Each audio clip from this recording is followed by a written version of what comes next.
So you don't need an immature asshole like me to tell you that Disney has had a pretty rough year in entertainment so far. Brave New World, Thunderbolts, and Fantastic Four barely broke even at the box office if they even did at all. Snow White and Elio resulted in massive financial losses, Alien Earth was laughable at best, and the only bright spots for the company so far this year have completely relied on a talking blue alien and Jamie Lee Curtis's Big Granny Milkers.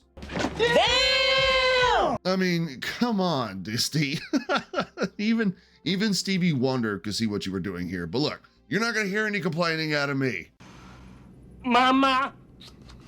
Enter Tron Ares, the long-awaited sequel to 2010's Tron Legacy, which preceded the original cult classic Tron by nearly 30 years. And you know, Tron Ares is a pretty easy sell for me. A cool cyberpunk aesthetic? Yes. Some over-the-top, nonsensical action sequences? Yes. A killer techno-industrial soundtrack? Yes. A pretty lady on screen most of the time?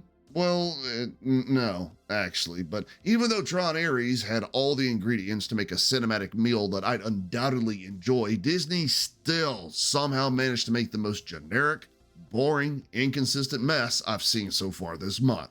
Tron Ares. Let's talk about it. Say what again? Say what again? Say what again? Say what again?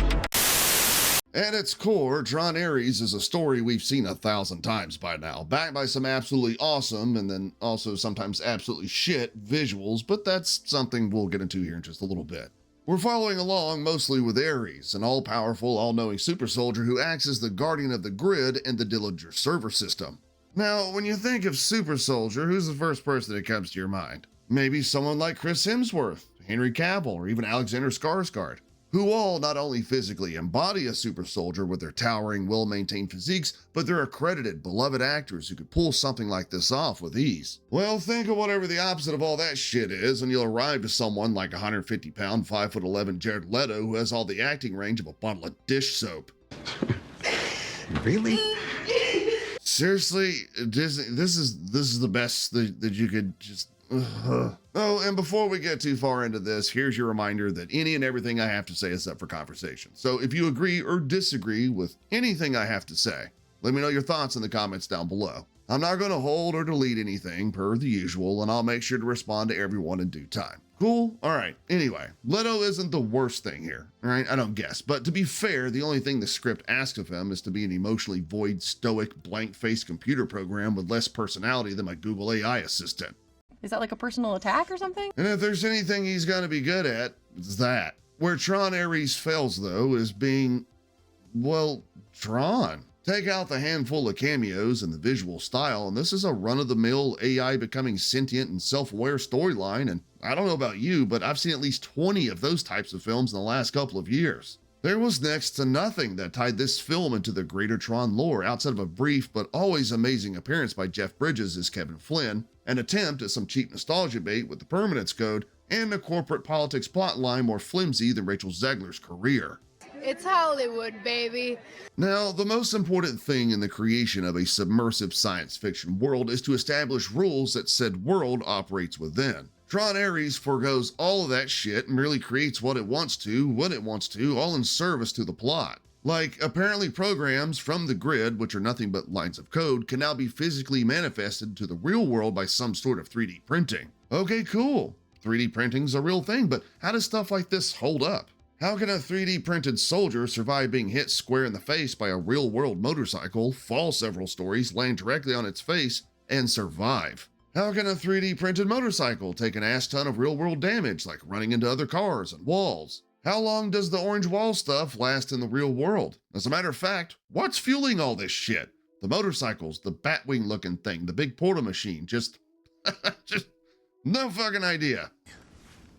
I'm sorry, I'm allergic to bullshit. When things like this take place in a computer-generated world, it's believable, because when it comes to programming, the possibilities are imaginative and endless. Films like The Matrix have shown us that. But when you try and bring all that into the real world, you need to establish some principles, some rules as to how all the shit works, or it's just not gonna make any damn sense. And it doesn't here. He's out of line, but he's right. Even Dillinger's server is a point of inconsistency. Early in the film, we see him create the program Ares. We see the trials and tribulations of creating the perfect security protocol, the beta testing, the patches, the in real time hotfixes. But later on, when Ares has a stroke of human emotion and wants to be treated as something other than expendable, apparently Dillinger just can't stop him. There's no kill switch, no failsafe, no way of forcefully deleting Ares. Control, Alt, Delete, man. Just task manager the shit out of this. That's computer 101. Just, good lord.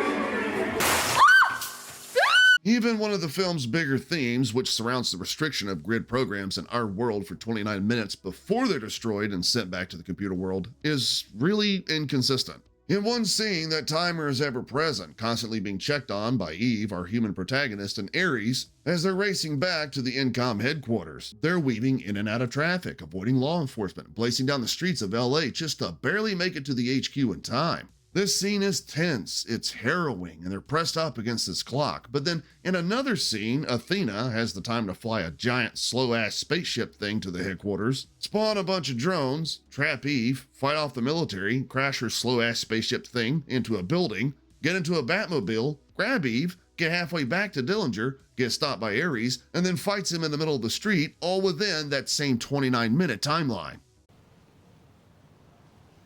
Right. It's not all doom and gloom, I guess, right? Because even though I most certainly prefer the 80s sound and vibe of Daft Punk from Tron Legacy, Nine Inch Nails is a perfectly good substitute, and they nail the original soundtrack for Tron Ares. Move this man! The visuals aren't too bad either, I don't guess. The traditional bright red, white, and blue Tron design is here, and for the most part, the CGI looks pretty good, even when pressed up against the real world on-site filming in Los Angeles. All those neon colors lighting up the dark, foreboding city streets was a visual spectacle. However, when the CGI is bad, it's really fucking bad. Almost like they ran out of money or the editor just didn't give a shit anymore and let a few things slide. But those moments are few and far between. Well, all right then.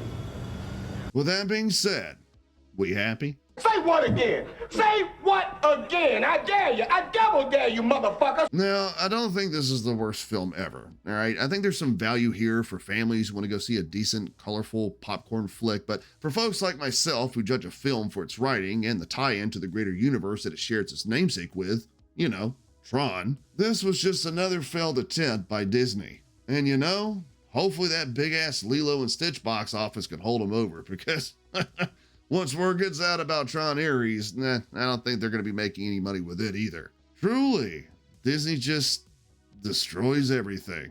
Anyway, I appreciate y'all for checking out my review. I'll talk to y'all later.